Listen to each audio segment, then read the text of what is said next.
Like for example, so to speak, this fiscal year 2023, did you propose a line item on confidential funds, ma'am? For 2023, we submitted in 2022.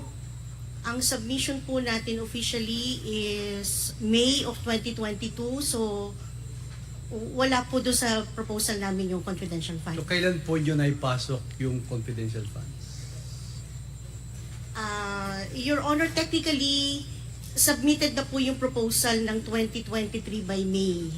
And then, pagdating ng July, August, may bagong administration. So, ang DBM po ay sumulat sa atin to confirm yung proposal na sinabmit ng May. Now, nung pong sinabmit namin yung proposal for 2023 in August, wala naman pong nakalagay na linya na confidential